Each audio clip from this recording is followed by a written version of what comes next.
ಖಾಸಗಿ ಆಸ್ಪತ್ರೆಯಲ್ಲಿ ಶಸ್ತ್ರಚಿಕಿತ್ಸೆಗೆ ಅಂತ ಹೇಳಿ ಹೋದವರ ಚಿನ್ನಕ್ಕೆ ಕನ್ನ ಹಾಕಿದಾರಂತ ನೋಡಿ. ಶಸ್ತ್ರಚಿಕಿತ್ಸೆಗೆ ಅಂತ ಆಸ್ಪತ್ರೆಗೆ ಹೋದವರ ಚಿನ್ನ ಮಂಗಮಾಯ ಆಗಿದೆ. ಶಸ್ತ್ರಚಿಕಿತ್ಸೆಗೆ ಹೋಗುವಾಗ ಚಿನ್ನ ತೆಗೆದಿಟ್ಟು ಹೋಗಿದ್ದಂತಹ ಪೇಷಂಟ್ ಶಸ್ತ್ರಚಿಕಿತ್ಸೆ ಮುಗಿದ ನಂತರ ನೋಡಿದ್ರೆ ಅಲ್ಲಿ ಚಿನ್ನನೇ ಇರಲಿಲ್ಲ. ಸುಮಾರು 9 ಲಕ್ಷ ಮೌಲ್ಯದ ಚಿನ್ನದ ಆಭರಣ ನಾಪತ್ತೆಯಾಗಿದೆ.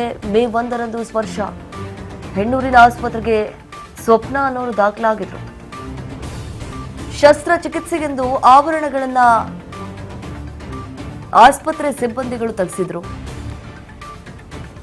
ಶಸ್ತ್ರಚಿಕಿತ್ಸೆ ಮುಗಿದ ಖುಷಿಯಲ್ಲಿ ಆಭರಣ ಕೇಳೋದೆ ದಂಪತಿ ಮರೆತು ಹೋಗ್ಬಿಟ್ಟಿದ್ರು. ಮಾಂಗಲ್ಯ ಸರ, ಕಿವಿ ಓಲೆ, ಕಾಲುಂಗ್ರ ತೆಗೆದು ಅಲ್ಲೇ ಇಟ್ಟು ಹೋಗಿರ್ತಾರೆ ಪಾಪ. ಇನ್ನೇನು ಶಸ್ತ್ರಚಿಕಿತ್ಸೆ ಮುಗಿಸ್ಕೊಂಡು ಬಂದು ಚಿನ್ನವನ್ನ ಕೇಳಿದಂತಹ ಸಂದರ್ಭದಲ್ಲಿ ಹಾರಿಕೆ ಉತ್ತರ ಕೊಟ್ಟಿದ್ದಾರಂತೆ ಆಸ್ಪತ್ರೆಯ ಸಿಬ್ಬಂದಿಗಳು. ಹಾಗಾದ್ರೆ ಏನು ಕಳ್ಳತನ ಮಾಡಕ್ಕೆ ನಿಂತು ಬಿಟ್ಟಿದ್ದಾರೆ ಅಲ್ಲಿರುವಂತಹ ಸಿಬ್ಬಂದಿಗಳು? ಹಾಗಾದ್ರೆ ಪೊಲೀಸರು ಬಂದು ಸಿಸಿಟಿವಿ ಚೆಕ್ ಮಾಡಿದಾಗ ಕಳ್ಳಾಟ ಬಟಾಬೈಲಾಗಿದೆ. ಆಸ್ಪತ್ರೆಯ ಓರ್ವ ಸಿಬ್ಬಂದಿ ಚಿನ್ನ ಕತ್ಕೊಂಡು ಹೋಗಿದ್ದಾನೆ.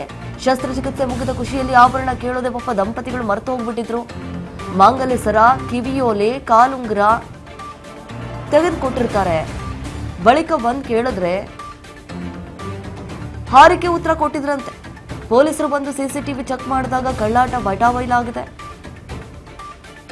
ಆಸ್ಪತ್ರೆಯ ಓರ್ವ ಸಿಬ್ಬಂದಿ ಚಿನ್ನ ಕದ್ದಿರುವುದು ಸಿಸಿಟಿವಿಯಲ್ಲಿ ಸರಿಯಾಗಿದೆ. ಆಕೆಯನ್ನ ವಿಚಾರಿಸಿದಾಗ ಕಳ್ಳತನ ಮಾಡಿರೋದಾಗಿ ಬೆಳಕಿಗೆ ಬಂದಿದೆ. ಬಳಿಕ ತುಮಕೂರಿನಲ್ಲಿ ಗೊತ್ತಾಗಿರುವಂತದ್ದು ಒಡವೆ ಅಡವಿಟ್ಟಿರೋದಾಗಿ.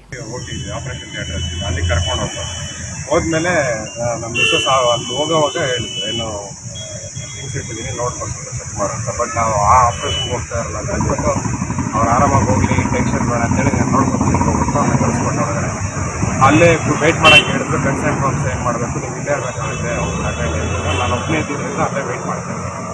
ಆಮೇಲೆ ಒಂದು ಸಲ ರಿಪೋರ್ಟ್ ಬೇಕು, MRIದು, ನೀವು ಏನೇನು ರಿಪೋರ್ಟ್ಸ್ ಇದೆ ತೊಗೊಂಬನ್ನಿ ಅಂತ ಹೇಳಿದ್ರು. ಅಲ್ಲಿ ಕೆಳಗಡೆ ಹೋಗಿ ರೂಮ್ಗೆ ಹೋಗಿ ರಿಪೋರ್ಟ್ಸ್ ತೊಗೊಂಡು ಬಂದೆ. ನಮ್ಮ